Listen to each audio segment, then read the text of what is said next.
ನಮಸ್ಕಾರ. ಮಾತಿಲ್ಲ ಸಲ್ಮೇಲು. ನಾನಿವತ್ತು ಬೆಳಿಗ್ಗೆ ವಿಡಿಯೋ ಮಾಡ್ತಾ ಇದ್ದೇನೆ. ಇವತ್ತು ಒಂದು ಸ್ಪೆಷಲ್ ಆಗಿ ತಿಂಡಿ ಮಾಡ್ತಾ ಇದ್ದಾನೆ. ಮಕ್ಕಳಿಗೆ ಸ್ವೀಟ್ ಏನು ಅಷ್ಟು ಇಷ್ಟ ಆಗೋದಿಲ್ಲ, ಹಾಗೆ ಹಸ್ಬೆಂಡಿಗೂ ಸ್ವೀಟ್ ಏನು ಅಷ್ಟು ಇಷ್ಟ ಆಗೋದಿಲ್ಲ. ಅದು ಏನಂತಂದರೆ ಸುಕ್ಕುನುಂಡೆ ಅಂತೇಳಿ. ನಮ್ಮ ಮಂಗಳೂರು ಕಡೆ ಇದನ್ನು ಸುಕ್ಕುನುಂಡೆ ಅಂತ ಕರೀತೇವೆ. ಹೋಟ್ಲಲ್ಲಿ ಕೂಡ ಸುಕ್ಕುನುಂಡೆ ಅಂತ ಕೇಳ್ತೇವೆ. ಹೆಸರು ಕಾಳು ಇದೆಯಲ್ಲ ಅದರಲ್ಲಿ ಮಾಡೋದು. ಬೆಲ್ಲ, ಹೆಸರು ಕಾಳು, ತೆಂಗಿನಕಾಯಿ ಇಷ್ಟೇ ಇದರ ಇಂಗ್ರೀಡಿಯೆಂಟ್ಸ್. ತುಂಬಾ ಸುಲಭ ಮಾಡೋದು. ನನ್ನ ಮಕ್ಕಳಿಗೆ ಮತ್ತು ಹಸ್ಬೆಂಡಿಗೆ ಬೆಳಿಗ್ಗೆ ಸ್ವೀಟ್ ಇಷ್ಟ ಆಗೋದಿಲ್ಲ. ಆದರೆ ನಾನು ಸುಕ್ಕುನುಂಡೆನ ಒಂದ್ಸಲ ಸಂಜೆ ಮಾಡಿದ್ದೆ. ಅದು ಸ್ವಲ್ಪ ಮಾಡಿದ್ದೆ, ಎಲ್ರಿಗೂ ಒಂದೊಂದು ಬರುವಷ್ಟು ಮಾಡಿದ್ದೆ. ಅಂದರೆ ಫಸ್ಟ್ ಟೈಮ್ ಮಾಡಿದ್ದದು. ಹಾಗಾಗಿ ಇವತ್ತು ಬೆಳಿಗ್ಗೆ ಮಾಡುವ ಅಂತೇಳಿ, ತಿಂಡಿಗೆ ಆಗುತ್ತೆ ಅಂತೇಳಿ ಸ್ವಲ್ಪ ಚಪ್ಪೆ ಮಾಡುವ, ಸ್ವಲ್ಪ ಸಿಹಿ ಮಾಡುವ ಅಂತೇಳಿ. ಅದರ ಜೊತೆಗೆ ಹೆಸರು ಕಾಳಿದ್ದು ಸಾರು ಮಾಡ್ತಾ ಇದ್ದಾನೆ. ಚಪ್ಪೆ ಮಾಡ್ತಾ ಅದನ್ನು ಸ್ವಲ್ಪ ಡಿಪ್ ಮಾಡಿ ತಿನ್ಬೋದಲ್ಲ. ಹಾಗಾಗಿ ನಾನು ಮಾಡಿರೋಂಥ ರೆಸಿಪಿನ ಅಂದರೆ ಸುಕ್ಕುನುಂಡೆ ರೆಸಿಪಿನ ನಿಮ್ಮ ಜೊತೆ ಶೇರ್ ಮಾಡ್ತೇನೆ. ಇದರಲ್ಲೂ ಶೇರ್ ಮಾಡ್ತೇನೆ, ಹಾಗೆ ನಾನು ರೆಸಿಪೀಸ್ ಎಲ್ಲರೂ ಶೇರ್ ಮಾಡ್ತೇನೆ. ಲೇಟಾಗಿದೆ, 7:07 ಆಗ್ತಾ ಬಂತು. ಅದೇನು ತುಂಬ ಜಾಸ್ತಿ ಕೆಲಸ ಇರೋದ್ರಲ್ಲಿ ತುಂಬಾ ಸುಲಭವಾಗಿ ಮಾಡ್ಬೋದು, ಅದು ಬೇಗ ಆಗುತ್ತೆ. ಶುರು ಮಾಡುವ. ನಾನಿಲ್ಲಿ 2 ಕಪ್ ಆಗುವಷ್ಟು ಹೆಸರು ಕಾಳನ್ನು ತೊಗೊಂಡಿದ್ದೇನೆ. ಅದಕ್ಕೆ ಉಪ್ಪು ಹಾಕಿಬಿಟ್ಟು 1 ವಿಸಿಲ್ ಬರೆಸ್ತೇನೆ. ನೀರು ಜಾಸ್ತಿ ಹಾಕೋದು ಬೇಡ, ಹೆಸರು ಕಾಳು ಮುಳುಗುವಷ್ಟು ಹಾಕಿದರೆ ಸಾಕಾಗುತ್ತೆ. ಇವಾಗ ನಾನು ಸ್ಮ್ಯಾಶ್ ಮಾಡ್ತಾ ಇದ್ದೇನೆ. ಎಲ್ಲ ಕೂಡ ಸ್ಮ್ಯಾಶ್ ಆಗಬೇಕಂತಿಲ್ಲ, ಸ್ವಲ್ಪ ಇಡೀ ಕೂಡ ಇದ್ದರೆ ಚೆನ್ನಾಗಾಗುತ್ತೆ. ಇವಾಗ ನಾನು ಬೇರೆ ಪಾತ್ರೆಗೆ ಹಾಕಿಬಿಟ್ಟು ಅದಕ್ಕೆ ಸ್ವಲ್ಪ ತೆಂಗಿನ ತುರಿ, ಸ್ವಲ್ಪ ಬೆಲ್ಲ ಹಾಕಿಬಿಟ್ಟು ಚೆನ್ನಾಗಿ ಮಿಕ್ಸ್ ಮಾಡಿಬಿಟ್ಟು ಮತ್ತೆ ಗ್ಯಾಸಿಗೆ ಇಡ್ತಾ ಇದ್ದೇನೆ. ನೀರಿನ ಅಂಶ ಎಲ್ಲ ಹೋಗಬೇಕು, ಅಷ್ಟರ ತನಕ ನಾನು ಫ್ರೈ ಮಾಡಬೇಕು. ಗ್ಯಾಸನ್ನು ನಾನು ಲೋ ಫ್ಲೇಮಲ್ಲಿ ಇಟ್ಟುಬಿಟ್ಟು ಫ್ರೈ ಮಾಡ್ತಾ ಇದ್ದೇನೆ. ನೀರಿನ ಅಂಶ ಎಲ್ಲ ಸ್ವಲ್ಪ ಡ್ರೈ ಆಗಬೇಕು. ಉಂಡೆ ಕಟ್ಟುವಷ್ಟು ಆದರೆ ಸಾಕಾಗುತ್ತೆ. ಇವಾಗ ಉಂಡೆ ಕಟ್ಟಲಿಕ್ಕೆ ಆಗುತ್ತೆ. ಆದ್ದರಿಂದ ಇವಾಗ ಗ್ಯಾಸ್ ಆಫ್ ಮಾಡಿಬಿಟ್ಟು ತಣ್ಣಗಾದ ನಂತರ ನಾನು ಉಂಡೆ ಕಟ್ತಾ ಇದ್ದೇನೆ.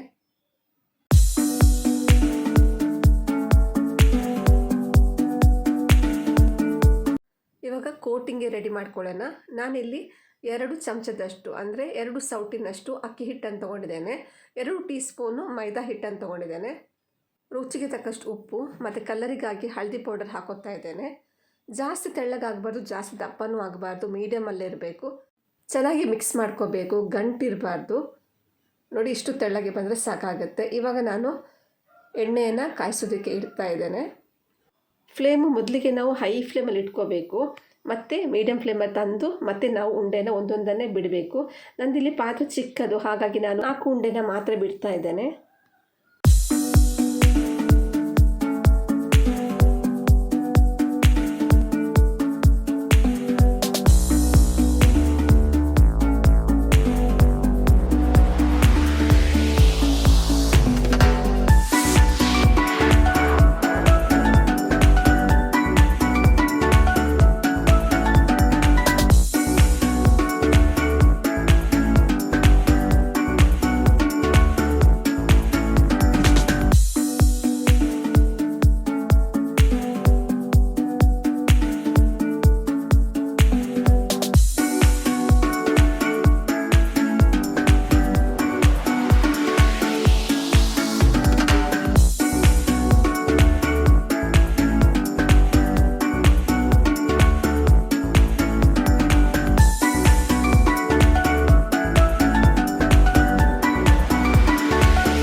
ನಾವಿವಾಗ ಸ್ಮಾರ್ಟ್ ಬಜಾರಲ್ಲಿದ್ದೇವೆ. ಆ್ಯಕ್ಚುಲಿ ನಾವು ಬಂದಿರೋದು ಬಟ್ಟೆ ತೆಗೆಯೋದಕ್ಕೆ ಅಂತೇಳಿ. ಜಾತ್ರೆ ಬರ್ತಾ ಇದೆ ನಮ್ಮ ಮನೆಯ ಕಡೆ, ಹಾಗಾಗಿ ಬಟ್ಟೆ ತೆಗೆಯುವ ಅಂತ ಬಂದಿರೋದು. ಅಲ್ಲಿ ನಮಗೆ ಯಾವುದೂ ಕಲೆಕ್ಷನ್ ಸಿಗಲಿಲ್ಲ. ಸ್ಮಾರ್ಟ್ ಬಜಾರಲ್ಲೇ ಕೆಳಗಡೆ ಕಲೆಕ್ಷನ್ ಸಿಗಲಿಲ್ಲ, ಹಾಗಾಗಿ ನಾವು ಮೇಲ್ಗಡೆ ಗ್ರೋಸರಿಗೆ ಬಂದಿದ್ದೇವೆ. ನೋಡುವ, ಕ್ರಿಸ್ಮಸ್ಸಿಗೆ ಏನಾದರೂ ಆಫರ್ ಹಾಕಿದ್ದಾರೆ ಅಂತ ನೋಡುವ ಅಂತ ಬಂದ್ವಿ. ಚೆನ್ನಾಗಿ ಆಫರ್ ಇತ್ತು, ಹಾಗಾಗಿ ಗ್ರೋಸರಿ ಕೂಡ ತಗೊಳ್ತಾ ಇದ್ದೇವೆ.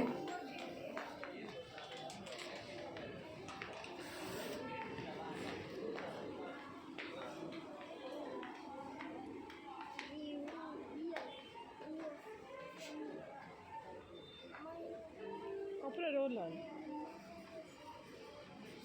Picky Jacrino.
ಶಾಪಿಂಗ್ ಎಲ್ಲ ಮಾಡಿಬಿಟ್ಟು ಇವಾಗ ನಾವು ಹೋಟ್ಲಿಗೆ ಬಂದಿದ್ದೇವೆ.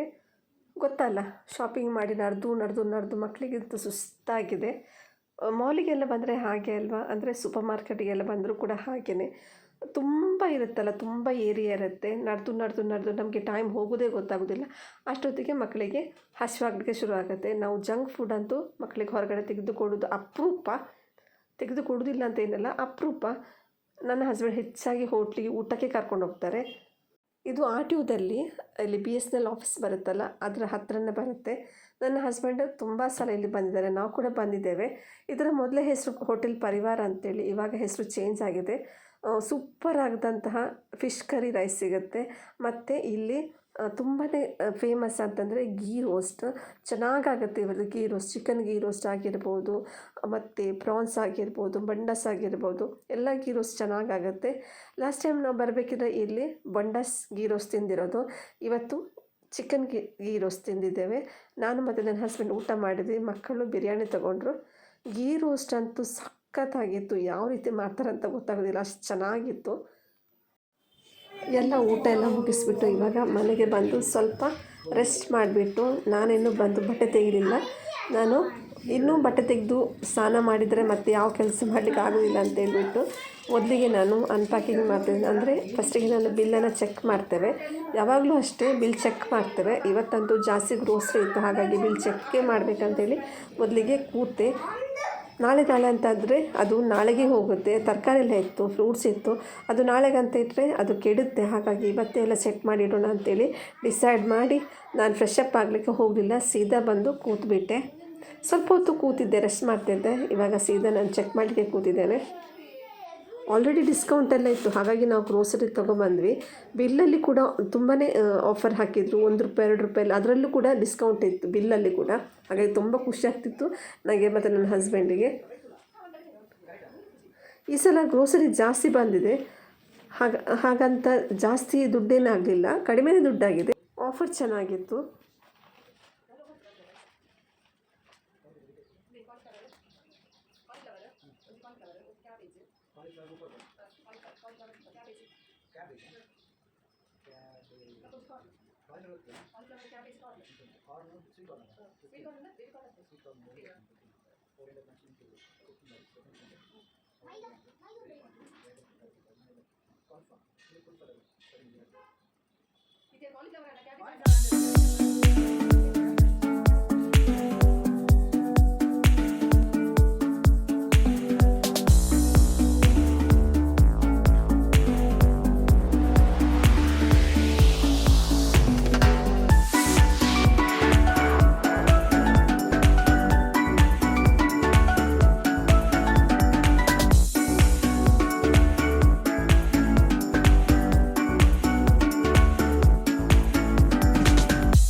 ರೈಸ್ ಇದು ತೊಗೊಬಂದಿದ್ದೇನೆ.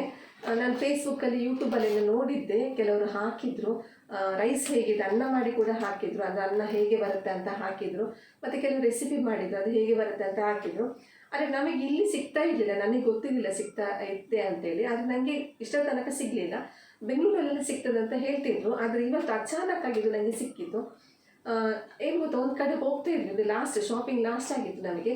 ನಾನು ಇಡ್ಲಿ ರೈಸ್ ಬೇರೆ ತೊಗೊಂಡಿದ್ದೆ, ಹಾಗೆ ದೋಸೆ ರೈಸ್ ಬೇರೆ ತೊಗೊಂಡಿದ್ದೆ. ನಾನು ತೊಗೊಂಡು ಬರಬೇಕಿದ್ರೆ ಟ್ರಾಲಿಯಲ್ಲಿ ಇಂಥದ್ದು 2 ಬ್ಯಾಗ್ ಇದ್ದು, ಒಂದು ಗಂಡಸ್ಕೊಂಡೋಯ್ತು, ಮತ್ತೊಂದನ್ನು ನಾನು ತೊಗೊಬಂದೆ. ಇದು ಈ ಕೆ ಜಿಗೆ ₹34, 34. ಇದರಲ್ಲಿ 10 kg ಇದೆ, ₹340 ಆಗುತ್ತೆ. ಹಾಗಾಗಿ ನಾನು ಇಡ್ಲಿ ರೈಸ್ ಮತ್ತು ದೋಸೆ ರೈಸನ್ನು ಮತ್ತೆ ರಿಟರ್ನ್ ಮಾಡಿ ಇಟ್ಟು ಬಂದೆ. ನೋಡು ಇದರಲ್ಲಿ ಹೇಗೆ ಬರುತ್ತೆ ಅಂತೇಳಿ. ಇದರಲ್ಲಿ ಅನ್ನ ಮಾಡ್ತೇನೆ, ಹೇಗೆ ಬರ್ತದೆ ಅಂತ ನಾನು ಇದು ಶೇರ್ ಮಾಡ್ತೇನೆ. ನೀರು ದೋಸೆ ಆ ಥರ ಏನಾದರೂ ಮಾಡಲಿಕ್ಕಿದ್ರೆ ಮಾಡ್ತೇನೆ. ನಾನು ಹೇಗೆ ಬರುತ್ತೆ ಅಂತ ನಿಮ್ಮ ಜೊತೆ ಶೇರ್ ಮಾಡ್ತೇನೆ.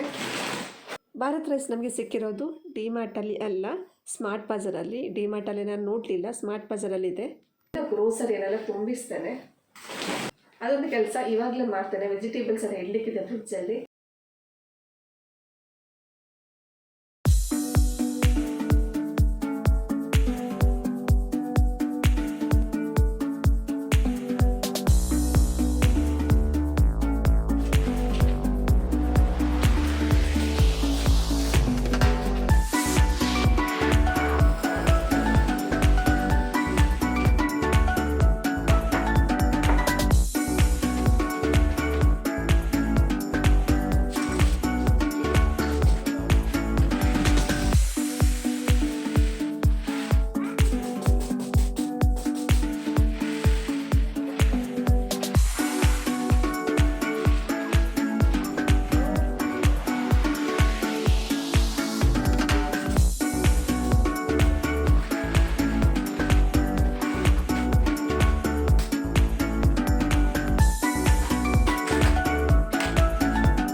ತುಂಬ ಕ್ಲೀನ್ ಇದೆ. ಎಂತ ಗೊತ್ತಾ, ಇದು ನಮಗೆ ರೇಷನ್ ಅಂಗಡಿಯಲ್ಲಿ ಸಿಗ್ತದಲ್ಲ ಅದಕ್ಕಿಂತ ಕ್ಲೀನ್ ಇದೆ. ತುಂಬ ಕ್ಲೀನ್ ಇದೆ. ರೇಷನ್ ಅಂಗಡಿಯಲ್ಲಿ ಹೀಗೆ ಕೈ ಹಾಕಿದ್ರೆ ಇಷ್ಟು ಧೂಳು ಬರ್ತದೆ ನಮಗೆ. ಒಂದು ಸಹ ಧೂಳಿಲ್ಲ, ಸ್ವಲ್ಪ ಸಹ ಧೂಳಿಲ್ಲ.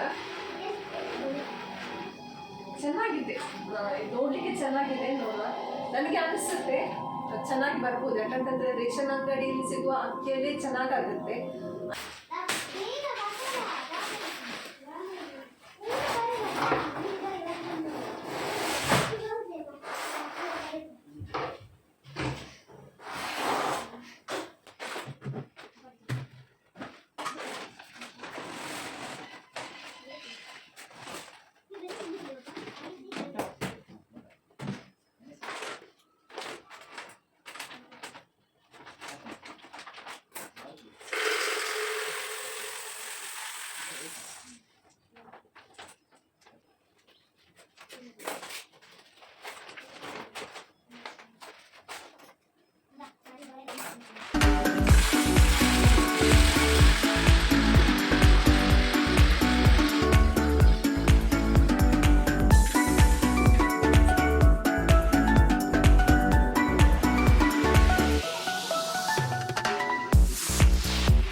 ನಿನ್ನೆ ವಿಡಿಯೋದಲ್ಲಿ ಹೇಳಿದ್ದೆ ಭಾರತ್ ರೈಸಲ್ಲಿ ಒಂದು ಅನ್ನ ಮಾಡ್ತೇನೆ ಮತ್ತೊಂದು ಏನಾದರೂ ತಿಂಡಿ ಮಾಡ್ತೇನೆ ಅಂತೇಳಿ. ಹಾಗಾಗಿ ನಾನು ರೈಸ್ ಮಾಡಿದ್ದೇನೆ. ಜಾಸ್ತಿ ಬೇಯಲಿಲ್ಲ, ನಾನು ಕುಕ್ಕರಲ್ಲಿ ಹಾಕಲಿಲ್ಲ, ಯಾಕಂತಂದರೆ ನನಗೆ ಗೊತ್ತಿರಲಿಲ್ಲ ಎಷ್ಟು ವಿಸಿಲ್ ಅಂತೇಳಿ. ಒಂದು ವಿಸಿಲಿಗೆ ಒಂದು ವೇಳೆ ಜಾಸ್ತಿ ಬೆಂದರೆ ಅದಕ್ಕೋಸ್ಕರ ಕುಕ್ಕರಲ್ಲಿ ಹಾಕಲಿಲ್ಲ. ಹೆಚ್ಚಾಗಿ ನಾನು ವೈಟ್ ರೈಸಲ್ಲಿ ಕುಕ್ಕರಲ್ಲಿ ಹಾಕ್ಲಿಕ್ಕೆ ಹೋಗೋದಿಲ್ಲ, ಅದು ಸ್ಕೂಲಿಗೆ ಏನಾದರೂ ಬೇಕಿದ್ರೆ ಮಾತ್ರ ಎಮರ್ಜೆನ್ಸಿ ಕುಕ್ಕರಲ್ಲಿ ಒಂದು ವಿಸಿಲ್ ಹಾಕಿಸ್ತೇನೆ. ಇದು ಎಷ್ಟು ವಿಸಿಲ್ ಅಂತ ಗೊತ್ತಿಲ್ಲಲ್ಲ, ಸುಮ್ಮನೆ ಯಾಕೆ ರಿಸ್ಕ್ ಅಂತೇಳಿ ನಾನು ಹೀಗೆ ಬೇಯಿಸಿದೆ. ನೋಡುವ, ನಾನು ಈಗ ಬಸ್ತಿದ್ದೇನೆ, ಅದು ಹೇಗೆ ಬಂದಿದೆ ಅಂತ ನೋಡುವ. ಮತ್ತು ದೋಸೆ ಕೂಡ ಹಾಗೆ ಸಖತ್ ಟೇಸ್ಟ್ ಬಂದಿದೆ, ಟೇಸ್ಟ್ ಇದೆ. ನಿಮಗೆ ಅದು ರೈಸ್ ಬೇಕಿದ್ದರೆ ನಿಮಗೆ ಅಲ್ಲಿ ಹೋದರೆ, ಅಂದರೆ ಸ್ಮಾರ್ಟ್ ಬಜಾರಿಗೆ ಹೋದರೆ ಅಲ್ಲಿ ಕಾಣೋದಿಲ್ಲ, ನೀವು ಹೋಗಿ ಕೇಳಬೇಕು ಭಾರತ್ ರೈಸ್ ಎಲ್ಲಿದೆ ಅಂತೇಳಿ, ಆಗ ಸಿಗ್ಬೋದು. ಇಲ್ಲಾಂದರೆ ಅಲ್ಲಿ ಡಿಸ್ಪ್ಲೇಗಂತೂ ಇಲ್ಲೇ ಇಲ್ಲ. ಇಂಥ ರೈಸನ್ನೆಲ್ಲ ಡಿಸ್ಪ್ಲೇಗೆ ಇಡಬೇಕು, ಡಿಮಾರ್ಟ್ಗೆ ಕೂಡ ತರಬೇಕು, ಎಲ್ರಿಗೂ ಈ ರೈಸ್ ಸಿಗಬೇಕು. ನನಗನ್ಸುತ್ತೆ ನಮ್ಮ ಮಂಗಳೂರಲ್ಲಿ ಜಾಸ್ತಿ ಜನಕ್ಕೆ ಇದರ ಬಗ್ಗೆ ಗೊತ್ತಿಲ್ಲ, ನನಗಂತೂ ಗೊತ್ತೇ ಇರಲಿಲ್ಲ. ನಾನು ಹೇಳ್ತಾ ಇದ್ದೆ ನನ್ನ ಹಸ್ಬೆಂಡ್ ಹತ್ರ, ಯಾಕ್ರಿ ಇದು ಬೆಂಗಳೂರಲ್ಲಿ ಮಾತ್ರ ಸಿಗ್ತಾ ಇದೆ, ನಮ್ಗೆ ಇಲ್ಲಿ ಸಿಗೋದಿಲ್ಲ ಅಂತೇಳಿ. ನನಗೆ ನಿನ್ನೆ ಪುಣೆಗೆ ಸಿಕ್ಕಿದೆ, ಇನ್ನೂ ಗೊತ್ತಾಗಿದೆ ನನಗೆ ರೈಸ್ ಉಂಟು ಅಂತೇಳಿ. 1 kg 34 ರೂಪಾಯಿ ಎಲ್ಲಿ ಸಿಗುತ್ತೆ ಹೇಳಿ? BPL ರೇಷನ್ ಕಾರ್ಡ್ ಇದ್ದವ್ರಿಗೆ ರೇಷನಲ್ಲಿ ಸಿಗುತ್ತೆ, ನಮಗೆ APL ಇರೋದು, ಹಾಗಾಗಿ ನಮಗೆ ಸಿಗೋದಿಲ್ಲ. ಹಾಗಾಗಿ ನಮಗೆ ಅಂತೇಳಿ ಮಿಡಲ್ ಕ್ಲಾಸ್ ಅಂದರೆ APLಗೆ ಅಂತ ಹೇಳಿಯೇ ಇಂಥದ್ದೆಲ್ಲ ರೈಸ್ ಬರುತ್ತೆ, ಆದರೆ ನಮಗೆ ಅದರ ಬಗ್ಗೆ ಗೊತ್ತೇ ಇರುವುದಿಲ್ಲ. ಬಂದಿದ್ದು ಗೊತ್ತಿದೆ ನಮಗೆ, ಆದರೆ ನಮಗೆ ಕೈಗೆ ಸಿಗೋದಿಲ್ಲ. ಹಾಗಾಗಿ ನಿಮಗೆ ಬೇಕಿದ್ರೆ ಸ್ಮಾರ್ಟ್ ಬಜಾರಲ್ಲಿ ಹೋಗಿ ಭಾರತ್ ರೈಸ್ ಅಂತ ಕೇಳಿ. 1 kgಗೆ 34 ರೂಪಾಯಿ, 10 kgದು ಒಂದು ಪ್ಯಾಕೆಟ್ ಬರುತ್ತೆ. ಕ್ರಿಸ್ಮಸ್ ಟೈಮಲ್ಲಿ ಮಾತ್ರ ಇದನ್ನು ಸಿಗೋದು ನೋಡಿ. ಇದು ಗೋಳಿ ಮತ್ತು ಇದು ಶೌಕ.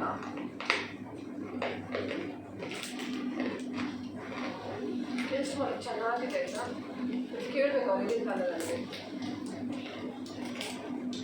ಟೇಸ್ಟ್ ಸೂಪರ್ ಇದೆ. ನಾನು ಈ ವಿಡಿಯೋನ ಅಪ್ಲೋಡ್ ಮಾಡಬೇಕಿದ್ರೆ ಕ್ರಿಸ್ಮಸ್ ಮುಗ್ದಿರ್ಬೋದು, ಆದರೆ ರಜಾ ಮುಗ್ದಿರಲಿಕ್ಕಿಲ್ಲ. ಎಲ್ಲ ಕ್ರಿಶ್ಚಿಯನ್ ಬಾಂಧವರಿಗೂ ಕ್ರಿಸ್ಮಸ್ ಹಬ್ಬದ ಶುಭಾಶಯಗಳು. ನಮಗೆ ಇಲ್ಲಿ 2 ಆಂಟಿಯರಿದ್ದಾರೆ, ಕ್ರಿಶ್ಚಿಯನ್ ಆಂಟಿಯವರು. ಒಂದು ಆಂಟಿ ಈ ಥರ ಗಿಫ್ಟ್ ಕೊಟ್ಟಿದ್ದಾರೆ, ಇನ್ನೊಂದು ಆಂಟಿ ಕೂಡ ಕೊಟ್ಟಿದ್ದಾರೆ. ಇದು ಗಿಫ್ಟ್ ಕೊಡಬೇಕಿದ್ರೆ ಅವ್ರು ನಾನು ವೀಡಿಯೋ ಮಾಡ್ತಾಯಿದ್ದೆ, ಹಾಗಾಗಿ ವೀಡಿಯೋ ತೆಗೆದಿದ್ದೇನೆ. ಈ ಥರ ತಿಂಡಿಗಳು ಕ್ರಿಸ್ಮಸ್ ಹಬ್ಬದಲ್ಲಿ ಮಾತ್ರ ಸಿಗುತ್ತೆ, ಬೇರೆ ಯಾವ ಟೈಮಲ್ಲಿ ಸಿಗೋದಿಲ್ಲ. ಈ ಟೈಮಲ್ಲಿ ಮಾತ್ರ ಸಿಗುತ್ತೆ, ಅಂಗಡಿಗೆ ಹೋದರೂ ಸಿಗುತ್ತೆ. ನಮಗಂತೂ ಅಲ್ಲಿ ಉಂಡ ಬರುತ್ತಲ್ಲ, ಗಟ್ಟಿ ಉಂಡ, ಅದು ತುಂಬಾ ಇಷ್ಟ. ಅದರ ಜೊತೆ ಶಂಖ ಬರುತ್ತೆ, ಅದು ಕೂಡ ಇಷ್ಟ. ಅದೆರಡು ತುಂಬಾ ಇಷ್ಟ. ಕರ್ಜಿಕಾಯಿ ಬರುತ್ತೆ, ಆದರೆ ಈ ಥರ ಟೇಸ್ಟ್ ಸಿಗೋದಿಲ್ಲ ನಮಗೆ. ಅಲ್ಲಿ ಗಟ್ಟಿ ಕಾಯಿ ಬರುತ್ತೆ, ಗಟ್ಟಿ ಉಂಡೆ ಥರ ಬರುತ್ತೆ, ಅದು ಅಲ್ಲಿದ್ದವರಿಗೆ ಮಾತ್ರ. ಮಕ್ಕಳಿಗಂತೂ ಆಗೋದಿಲ್ಲ ತಿನ್ನೋದಕ್ಕೆ. ನನ್ನ ಮಗ ಟ್ರೈ ಮಾಡಿದ, ಆದರೆ ಆಗಲಿಲ್ಲ, ಅವನಿಗೆ ಹಲ್ಲೇ ಇಲ್ಲ, ಎಲ್ಲ ಹೋಗಿದೆ, ಅಂದರೆ ಬರಬೇಕಷ್ಟೇ. ನಾನು ಕಟ್ ಮಾಡಿ ಕೊಟ್ಟೆ, ಆದರೂ ಅವನಿಗೆ ನಾನು ಕಟ್ ಮಾಡುವಾಗಲೇ ಬೇಡ ಅಂತ ಆಗಿದೆ, ಬೇಡ ಅಂತ ಅಂದ. ಮಧ್ಯಾಹ್ನಕ್ಕೆ ನಾನು ಸ್ವಲ್ಪ ಭಾರತ್ ರೈಸ್ ಮಾಡಿದೆ ಮತ್ತು ಸ್ವಲ್ಪ ಬಾಯ್ಲ್ಡ್ ರೈಸ್ ಮಾಡಿದೆ. ಚೆನ್ನಾಗಿ ಬಂದಿದೆ, ಉದುರು ಹಾಕಿದೆ. ವೈಟ್ ರೈಸ್ ಇದೆಯಲ್ಲ, ಅದು ಚಿಕ್ಕದು ಬರುತ್ತೆ ಬೆಂದ ನಂತರ, ಮತ್ತು ಸ್ವಲ್ಪ ಮುದ್ದೆ ಆಗುತ್ತೆ. ಇದು ಅಷ್ಟು ಚಿಕ್ಕದು ಬರೋದಿಲ್ಲ ಸೈಜಲ್ಲಿ, ಮತ್ತು ಮುದ್ದೆ ಕೂಡ ಆಗೋದಿಲ್ಲ. ಚೆನ್ನಾಗಿ ಬಂದಿದೆ, ಉದುರು ಹಾಕಿ ಬಂದಿದೆ. ಬೆಳಿಗ್ಗೆ ತಿಂಡಿ ನೀರು ದೋಸೆ ಮಾಡಿದ್ದೆ ಭಾರತ್ ರೈಸಲ್ಲಿ, ಚೆನ್ನಾಗಿ ಬಂದಿತ್ತು. ಬೆಳ್ತಿಗೆಕ್ಕಿಂತ ಸೂಪರಾಗಿ ಬರುತ್ತೆ, ಟೇಸ್ಟ್ ಕೂಡ ಅಷ್ಟೇ ಚೆನ್ನಾಗಿತ್ತು. ನನ್ನ ಕಾವ್ಯಲ್ಲಿ ಚೆನ್ನಾಗಿ ಎದ್ದಿದೆ, ನಾನೇನು ಭಯ ಆಗ್ತಿತ್ತು ನನಗೆ ಹೇಳ್ತದೆ ಇಲ್ವಾ ಅಂತೇಳಿ. ಚೆನ್ನಾಗಿ ಎದ್ದಿದೆ, ಆದರೆ ವೀಡಿಯೋ ನನಗೆ ಮಾಡಲಿಕ್ಕೆ ಆಗಲಿಲ್ಲ. ಹಾಗಾದರೆ ಇವತ್ತಿನ ವೀಡಿಯೋನ ನಾನು ಇಲ್ಲೇ ಎಂಡ್ ಮಾಡ್ತಿದ್ದೇನೆ. ಇವತ್ತಿನ ವೀಡಿಯೋ ಇಷ್ಟ ಆಗಿದೆ ಲೈಕ್ ಮಾಡಿ, ಶೇರ್ ಮಾಡಿ ಮತ್ತು ಸಬ್ಸ್ಕ್ರೈಬ್ ಮಾಡಿ. ಮತ್ತೊಂದು ಹೊಸ ವೀಡಿಯೋದೊಂದಿಗೆ ಮತ್ತೆ ಸಿಗೋಣ. Until then take care, bye, thank you.